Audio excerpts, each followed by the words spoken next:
Hey Paulina, how are you? Hey Vanessa, I'm good. How are you? Yeah, good. It's Melbourne treating you well today. It's certainly treating me well. It's Oh, great, it's muggy, it's doing all the things that Melbourne does.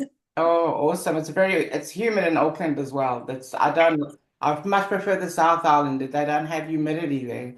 Oh, So today we've got Paulina on, and she's going to be talking about mindset, the importance of mindset in business as an entrepreneur, as a business owner, and perhaps even as a woman in business.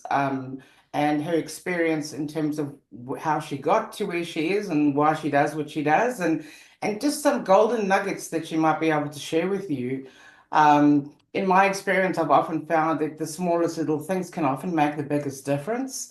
And people often think that they need to do this massive thing to have a transformation, but it's not necessarily true. But I have also found that if you don't implement, well, it's one thing to learn theory, but it's another thing to implement it, right? So yeah, 100%. let's hear from you, Paulina. Tell us your story, how you got here, any golden nuggets you can share with us, and if I think of any questions throughout, I'll put my hand up and ask you. Yeah, no problem. Look, I'll dive in basically. 7 years ago, I started my business. I actually started working as an inner strength coach after studying life coaching for about 3 years. I was coming to the end of my corporate journey where I had worked in marketing and communications for nearly 30 years and had decided, I think, like most entrepreneurs, you get to a place, particularly entrepreneurs that start later. Most women that I work with start their businesses much later in life. Um, and it's because we come to a place where we've kind of like had enough, had enough of the job. I think at the time, I was really struggling with my job, my marriage, being a mum, being a friend. And it really felt like all my worlds were like just blowing up in front of me. And it was, in fact, at that time that I went and reached out and saw a life coach for the first time. She came to me by chance. I didn't even really know what life coaching was about. It was very American, not a huge thing in Australia. It was Yeah. just felt like, Tony Robbins was the big life coach, the big god that everybody went and saw. Yeah. Very rah rah, all of those things. But for me, I saw a great life coach, and to cut a long story short, it sort of set me in a direction on realizing that perhaps this could be something I could do because I absolutely love to help people. I have a big servant's heart. And it was 3 years later, well, it was actually only about nearly 2 years into my studies that I decided to resign from my job and started working for myself, and certainly had I recall the first morning, when you're so used to getting ready, going to work, catching a train, driving or whatnot. And I literally like sat on my desk and was like, now what do I Oh, do?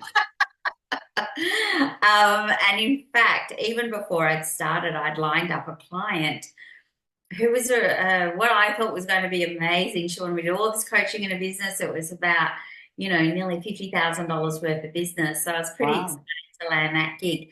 And she cancelled like literally 3 days before I was about to start. Like she pulled the pin. So I was literally like, now what do I do? So I quickly learned and I think having a marketing background, and I know what to do strategically, and I'll get to some nuggets in a second. But really, just the whole, I think, like any female, probably the biggest mistake I made in my early months of working for myself is actually not reaching out and asking for help. One thing that females we love to do, and that's just to hide away in a cave and kind of rock and work out our own problems and then come back out and be superwoman when everybody else is asking us for help. We decide to get distracted that way. So, Yeah. the first few months was very much like, very lonely, very painful, until I had decided like to reach out and get some help to work out strategically, how to grow my business. Right. So that was probably my biggest eye opener, that I would never not ask for help again in my business. The first part leading up, I actually had 10 clients when I started, just through, reaching out through my network, announcing this is what I was doing. I saw 10 people, I offered them all 3 sessions, and 8 of those then became clients. Oh, So, nice. yeah, so at $5,000 each, that did start the business and it gave me confidence. But I think when this big client had said no, that sent my confidence up here down to here. So that's where, even though the clients were already there, just this one big client was really, I felt like, was going to be my step into the coaching world. And one thing I learned, that business is soon, it's definitely all about those ups and downs. Seasons, yeah. It is. And that for that reason, managing your mindset is everything. Hmm. And it's the ups and downs, but what I refer to as dips. Because when we go into anything, we're generally like really excited. Even when we hire new coaches, like I remember hiring my first coach, being really excited about doing that. So I was on a real high. I was really optimistic and feeling like really hopeful. And within weeks, I took a dip down because I felt overwhelmed. The coaching program wasn't really for startups. It was for people experience. She was talking about landing pages and automations and all these things that I wanted to do, but the language was just like I have no idea what to do. So I Absolutely. was, in this dip, and I remember just like I felt like there was a month where I just stared at ClickFunnels and watched so many videos. I felt like I was Russell Brunson's new life. I saw him more than I saw anybody else trying to work out all this language that my coach was talking about. So like right down there. And to be honest, if I hadn't done the life coaching work through that, obviously developing myself, I wouldn't have known how to have gotten out of my dips. And Mm. if anything, that's what has saved me from the one thing that has saved me from going back and getting a job. And that's just knowing dips are going to come and go. In fact, any level that I've started, my first year I did get to 6 figures in 12 months. So in that second year, I had a whole heap of new problems to address, which was, your world, all the technology, actually now building proper marketing, automated marketing systems. Yeah. And so at that next level, my second year, I was like, A I'm lot, hey, it is a lot.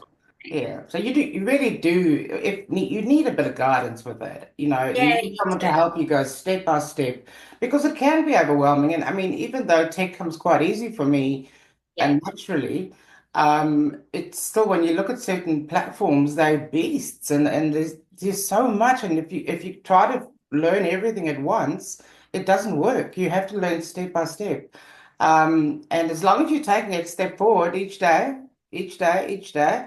and you'll get there. So was that the turning point for you, realizing that there's going to be dips, ebbs and flows, or what was the turning point for you, do you think?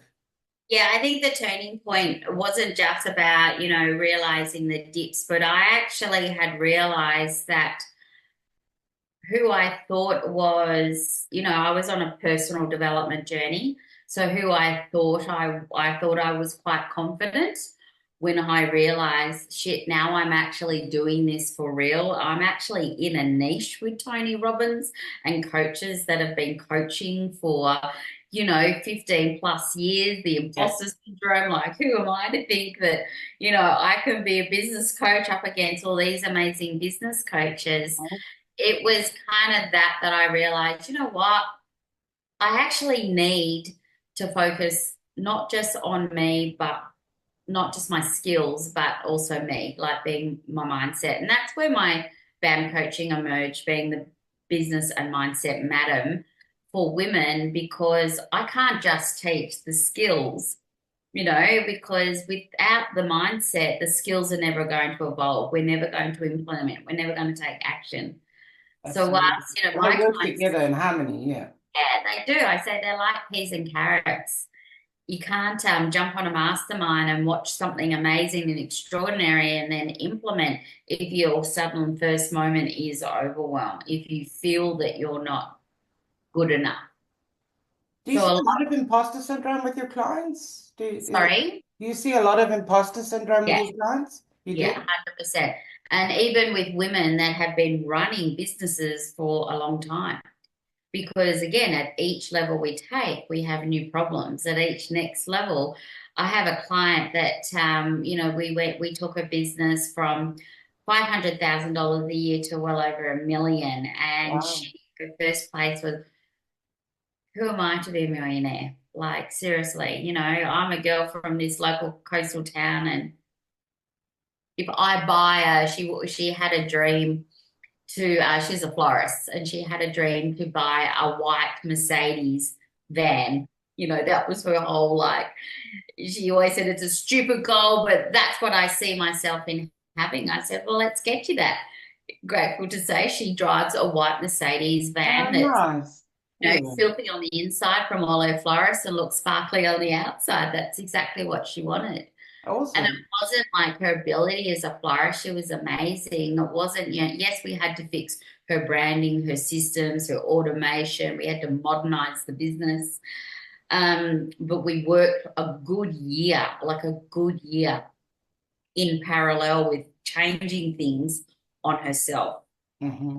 because she had lost confidence. She had a break up in the marriage, had gone through sadly an affair. The teenager was challenging her, like all of these things that were really impacting her ability to what I say is for her being who she is at core. She was really playing out in her ego version of herself, what I Okay. call a fake version of herself. And it was the fake version of herself that wasn't allowing her to tap into the potential. Oh, okay. Well, And I do think that you get a that's bit of a do you get a bit of a thrill when you see your clients succeed? an extraordinary thrill. And it's because they have learned to master this one thing, and that's how to control their minds. Yeah. So would you say that the mindset that you teach is more about the way you look at things versus, so if I look at something and I only see the bad in it, I fail to recognize the good in it or the opportunity to actually improve or change things. How could Yeah. I have done this differently versus, oh my God, I messed up. I'm a failure, blah, blah, blah. So do you think that self-talk is an issue? I think what an issue is that people don't understand how the actual conscious mind works. So what you're talking to is things like, your beliefs. So when we start to have control, when we're living consciously, for example, every message that comes in from our external world, we interpret a message from that. It's then the next part into our subconscious, which is like our bank of memories, experiences, beliefs, and values. How we interpret the conscious information that comes in determines the external action we will take. So, for example, if I was watching one of your amazing masterclasses and I'm listening, about email sequence automation, and I'm thinking, God, I have no idea. I can't possibly do that for my own business. This is too hard. I'm a 52-year-old woman. I can't learn this stuff. This is a subconscious because what the conscious mind has told it, this is too hard for you. That's what our subconscious hears. And our subconscious is our truth. And it's the fake truth, right? Because everyone's capable of learning how to do email automation. Absolutely. Or interpreting that as, because your conscious mind have gone, you know what, Paulina, you can't do this. We attach to that. And then what we then spit out is, things like procrastination, avoidance, distraction. We have excuses. We come up with, oh, no, I don't have time to learn that. No, I don't have the money to, even outsource. I don't have the money. So we go into this, I can't, I won't. Hmm. And when we're in that place, that even evolves into another layer on our identity, which is I'm not good enough. I'm an imposter. I can't possibly. And do you When see we're much self-sabotage yeah, all the time. all the time? And Yeah, what which do you is think, what would you say the top reasons are for self-sabotage? Because I certainly, when I'm sort of a bit down on myself or I'm not doing quite as well as I'd hoped, or, sometimes things just don't go according to plan, right? And it's, as well as you planned it out and as well as you did things, and then it just doesn't go right. And then, and then I sort of go into a bit of a self-sabotage going, oh, what's the point? I may as well not even get up this morning, that kind of character. Then I got to sort of say to myself, no, no, don't be, come on. I got to yeah, give myself a little pep talk. You've done it before. You can do it again. Come on. Get yeah, to and it. Yeah. yeah, and that's exactly, what I was talking to when the conscious mind has seen, like, oh, the mistake is made. Your subconscious is hearing the mistake. That's the truth. So then you're telling your thoughts, attaches to your emotions. So suddenly you're emotionally feeling like anxious, stressed. Our emotions feed our thoughts and our thoughts feed our actions. And that's where self sabotage, we then go and do something to self sabotage. But if we're consciously aware, so something's happened, we've all made mistakes in our business. You know, um, Definitely. for example, I remembered, I had close to 100 people all organized on a Zoom call. And I don't know what I was thinking at the last minute. I decided to change the settings to a password, not knowing that that created a whole new link. So I'm sitting in this room and no one's coming in, and I'm Oh, sweating. no. Where is everyone? I'm looking on my Facebook group and people are writing, where is she? What's going on? And I'm writing, this is the link. And it was just like the complete, like it was huge, like it was a massive failure, all because of that one thing that I did right. And it's a small thing, isn't it? It's It often, was such a small thing. yeah, but you see, the thing with technology is that I've seen some of the, I wouldn't call them greats because I don't believe we should look up or look down on anybody. But it catches people no matter how experienced they are. Every now and again it catches you, and you just have to sort of, I think you have to find a way to laugh it off because what else are you going to do? Yeah, and unfortunately, it's very hard for people to laugh things off because they connect failure with past memories of when they failed before. When I was looking on this on my Facebook group, I had people writing things like, "Oh, she's got no idea what she's doing. I'm not going to this event." Like all really nasty things. That's not nice. And again, when you read and see that, your conscious mind is feeding into your subconscious you're not good enough, and that's where the self sabotaging starts to come up. But I recall at the time I was like, no, this is a mistake that I made. I'm owning it. And those that ended up showing up, so people, that are like, no, no, okay, thanks, accepting my mistake. There were a whole heap of people that judged me, and those that were like, no, come on in. And I had to do a lot of like breath work to release all the anxiety that was coming up. Whilst people were coming in, I still had a 3 hour mastermind to put on. And Wow, this is yeah. like how it started. But again, I was able to go, no, Paulina, you can do this. So at that point of the conscious mind and the talking to our subconscious, we can feed in, as you said, a little pep talk. We can reframe what a limiting belief might be, which is saying, what the hell, you suck, to it's just a mistake. There are some people still wanting to join my mastermind. So I'm going to keep going because it would be a disservice if I didn't. And that's how again, we have the two choices to self sabotage or just to pick ourselves up and Absolutely, yeah. keep Well, failing forward. I guess you sort of in a way, the universe kind of eliminated these negative people so that they weren't part of your experience, the people Yeah, who judged you before they knew you. absolutely. And all wasn't lost because I did, convert clients out of that event. And I think at the end of the day, it's just important that we're always reflecting back on how we are, how that made us feel. And having techniques to help the mindset. That's where journaling is a really good prompt if you're struggling here. Hmm. Acknowledging how you're feeling is everything first, because our feelings feed our thoughts. If Hmm. you're feeling anxious, your thoughts will be, I can't do this. Yeah, absolutely. And would you say that there's a good time of the day to do journaling, or just whenever you feel a need? Any time of the day. I generally have, I think you asked me before about like routines, that I also have my clients, on board with the old morning routine. This is something that I learned years ago. Robin Sharman, if you've never read his book called The 5 a.m. Club, he's the king of productivity. And for me, what I teach my clients is the morning routine is what sets you up to succeed for the rest of the day. And there was another video by this Navy admiral that was all about, making your effing bed. Because, anyone that's in armed services, they have these like little mundane chores that they have to do. Like they get up, they shower, they get dressed, they polish their guns, and all those little mundane chores then enables them to go on and like fight their war or do whatever big things they've got Yeah, to do later, right? But it's a absolutely. set routine that they do.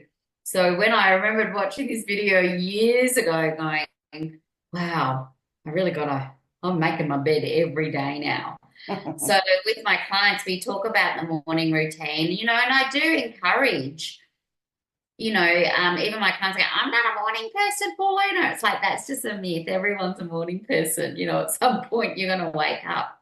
But getting uncomfortable as an entrepreneur, when we get into a pattern of waking up, I would say, look, again, I don't push when you should wake up, but I guess there's been enough evidence to suggest that waking up at 5 a.m., you know, but for me, it's about the 5 a.m. to 6 a.m. is like my sacred time.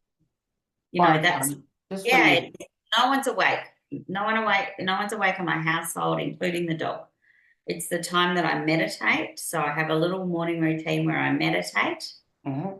I write in my journal is the second thing. So after I've done some breath work, I use a couple of apps for guided meditation because I just Right. find it really easy having someone in my ears tell me what to do. Mhm. Um, I journal, yeah, just I journal how I'm feeling. Do you have your favorite hot drink or beverage? No, I just drink water. Oh, just water. I Okay. just drink water.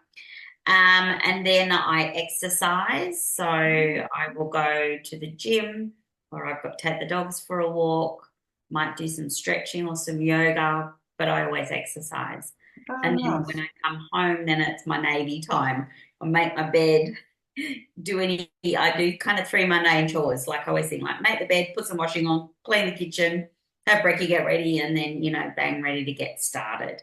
And hasn't that been as a business owner, as a female business owner, hasn't that been being able to actually do those things during your workday? Hasn't that made a very big difference in your life? Absolutely. One thing that I had noticed, I've been doing this routine for 7 years now. One thing that I've noticed that, I don't do any Monday chores during the day, obviously, working from home, because they're done in the morning. But also my energy release, I have an underactive thyroid. I'm going through perimenopause. So, my body wants me to sleep. It wants me to be sluggish. But this is why the health component, the exercising is really important. Hmm. James Clear, the author of Atomic Habits, he talks about everything we do between 5 p.m. and 9 p.m. the day before has a direct correlation on how 5 a.m. to 9 a.m. will be the next day. Yeah, like I've had to because I've got a big thing against injustice, but then all these people lying to new business owners, and I'm like, stop it.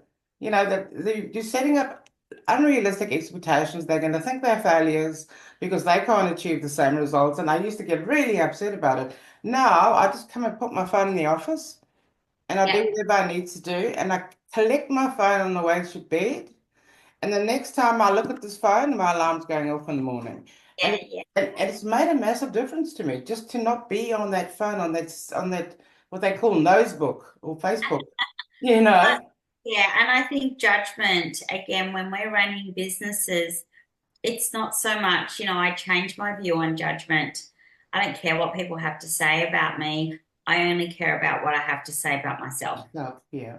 You know, I think that if you haven't got that positive language, if you haven't practiced that positive language or the positive self-talk, then it's a bit difficult then, right? So you have to then work on that first before you yeah. know. Look, well, my coaching system is based on three things. Helping my clients activate their potential, and that's the inner strength coaching that I do. Mhm, Secondly, because when we're activating our potential, and what I say, when we're really knowing how to operate in our genius zone, then productivity will be at a consistent, persistent, level where we're happy to be challenged, we're happy to get uncomfortable.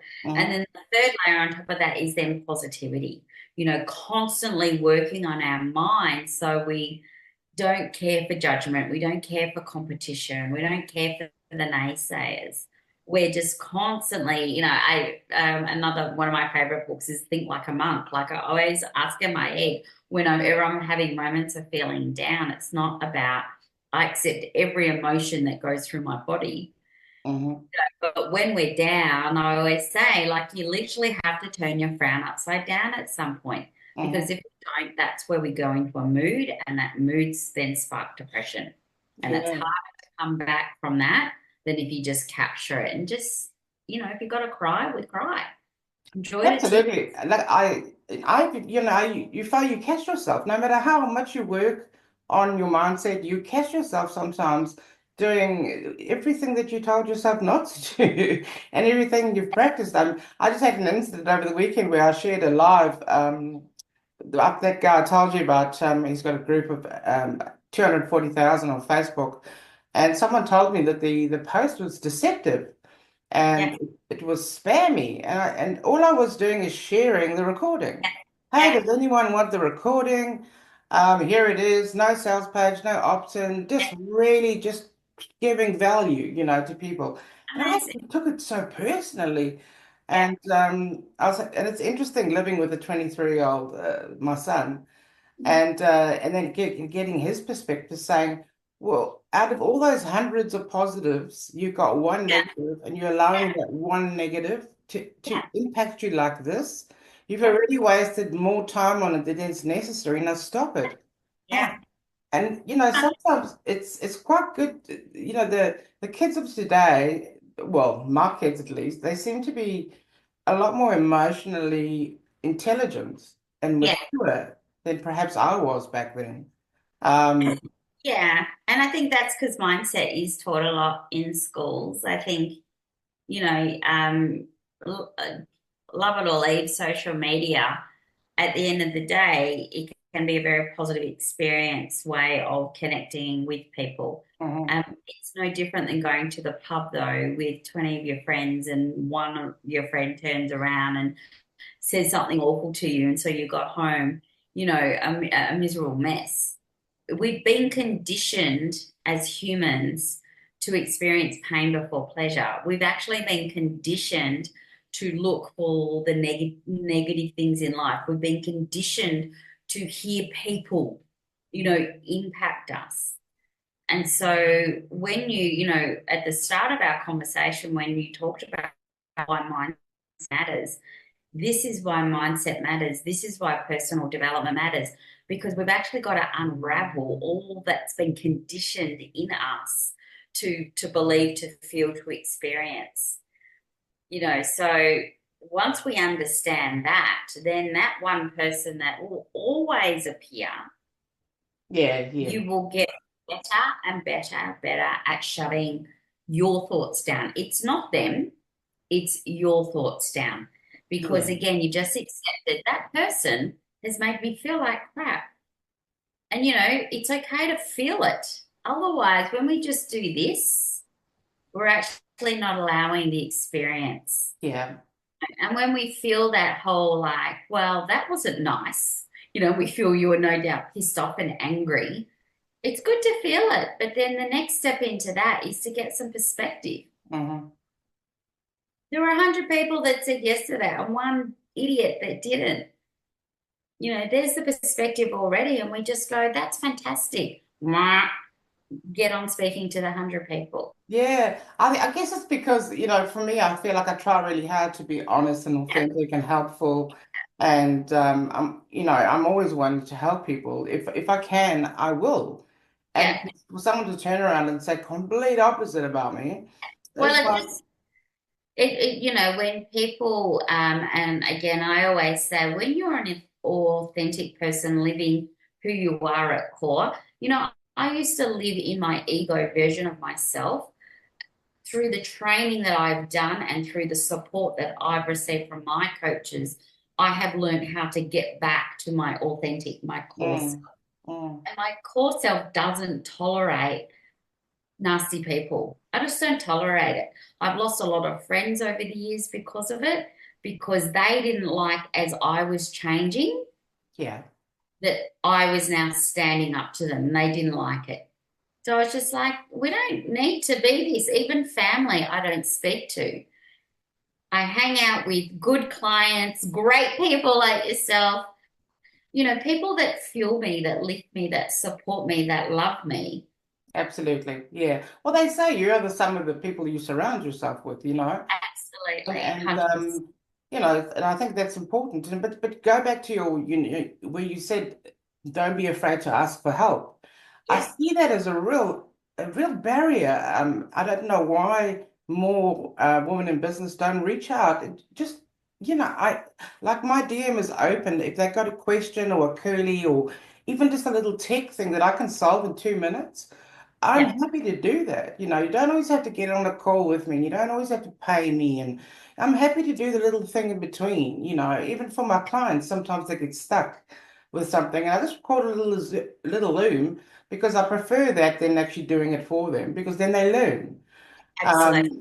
I'm big on empowering my clients so that they Yeah, don't stay reliant on me, long term. I'm always going to be there for support, but if you get stuck, but I'm going to give you as much, information as I can to empower you to go in and make changes without having to wait on me. Do you know what I'm yeah. saying? So, No, what would you say are sort of the most rewarding parts of what it is that you do on a day-to-day basis? At the end of the day, like what are those feelings like? Can you describe that? yeah, I will simply say the most rewarding part of my job is seeing my clients smile.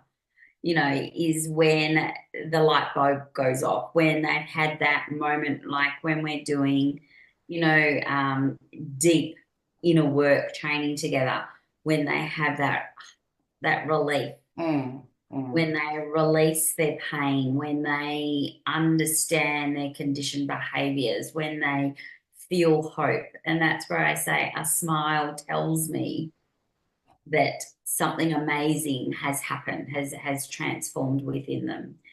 And how does that relate to their business? Like what improvements and where do you see these improvements happening? It's possibly different for everybody, but I mean, do you sort of see common themes? It's skills then, because now they believe they can do it, they get on and do it. Every woman I work with is smart. no Okay. one's no one has an inability to learn. Yeah. They're in business because they're smart enough to be in Mhm. business. They're doing things in their world. Where they're just stuck is typically in their marketing and their sales. The Mhm. delivery side, there's normally maybe some back end things to fix. But it's a little bit now that they've put their own oxygen mask on first and Mhm. stop putting on everybody else. Yeah. They can now breathe and get on with it. They're now happy to be challenged. They're now happy to fail forward. They're now happy to make mistakes. They're now happy not just to get help, but invest in help. You Absolutely. Absolutely. actually pay. There's a big difference paying someone to help you and just grabbing all the freebies all the time. There's two type of people I describe. There's the brick, and a brick is the person that jumps into every Facebook group. It just grabs every coach's freebie and they try and put things together. Or they've got a library full of masterclasses that they've never implemented. Or they say yes to free events but never show up. But they just think if I get a recording, I'll be able to piece it all together. But like a brick, they just stay there. Mhm. They don't go anywhere. They've got a library of resources and lead magnets and everything galore, but they just stay there. I won't work with bricks. I just refuse to. Oh, The absolutely. I only mean, person, I've had people come back to me 3 years down the line, and yeah, each of the years of this 3 years, they're saying the same thing to me. And I said to them, I've got the same advice. yeah, Technology's a little bit different, but other than that, I've got the same advice. yeah, And if they can't take action, then I can't help them. They've got to take some action. I can't do it for them. I can guide them and tell them how to do it. But yeah. I mean, yes, I can build out a funnel for you and I can do all kinds of cool things for you. But I'll make sure that I empower you along the way. You know, Yeah, absolutely. And that's um, where I think, it's important to work and identify movers. Movers are people that take action.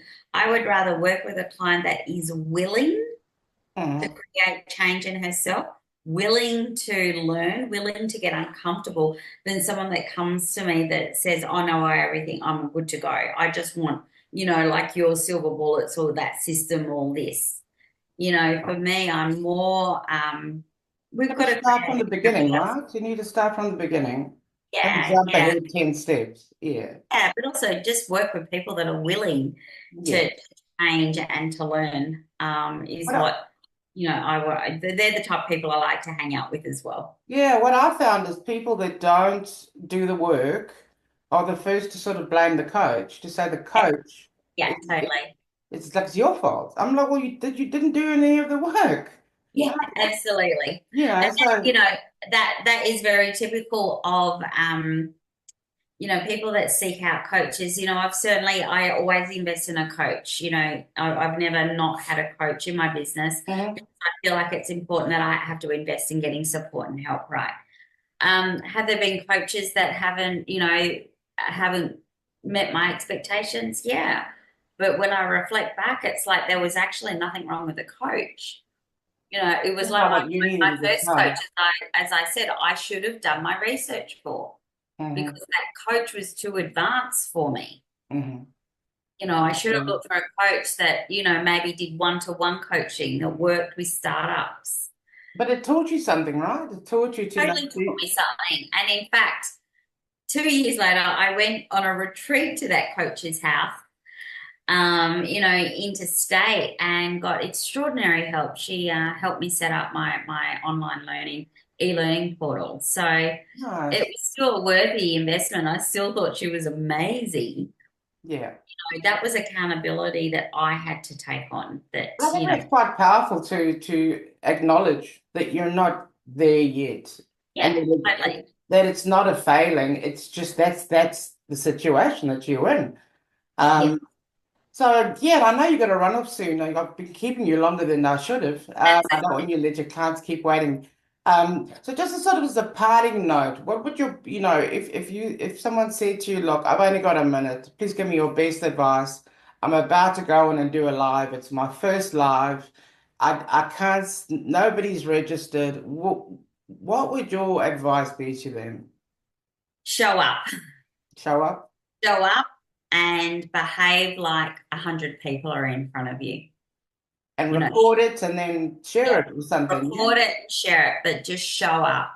Um, Create the impact for yourself. Okay. Believe in yourself. It's hard to do that, hey? You just sort of sit there and no one's coming. Yep, And we've all then, been there. We've all been there. I've run events where two people have turned up and, 30 people have registered. But one thing that I learned from one of my coaches is just always show up. And if that one person, so those two people that came to my event went on, I collected $10,000 that day. So wow. that was worth showing up for. Absolutely, absolutely. It's the only thing that gets in our way is our ego, you Oh, know. yeah, So definitely. when we show up as our unique selves and there's no one there, we do our live and then we share it. We share the message, we use all of our platforms to get it out, because it's, again, the ego wants to pull you away. The ego wants to say you're not good enough. But when you're your core you'll say, very happy to be here because I know I will create an impact with someone with what I'm about to offer at some point. It's kind of like stepping into your power, yeah? Stepping Yeah, into your power. absolutely. Absolutely. Oh, Paulina, it was lovely to have you on today. It was a treat to understand a little bit about your knowledge and pick Thank your you. brain. And Paulina with an A, if anybody's looking up Paulina on social media. So she's got an A on the end of it. It's not Pauline. And look, if you're needing support in that area, I think Paulina, should be great to chat to, have a chat, see if you're a good fit. Certainly, I do touch on mindset, but if you need to go really deep into it, that's something that Paulina does over and above what I do. I've been through a similar journey, so I resonate with a lot of what Paulina's saying, and definitely agree that it's critical in as an entrepreneur, as a business owner, as a woman in business to be in charge of your mindset, be mindful of everything, and to try to see the positive in everything. My grandmother, she lived to the age of 90, and her her secret was being able to see the positive I in love that. anything. I So love that. yeah, we hopefully that rubbed off on us a little bit, but we'll get this out to everybody, Paulina, and we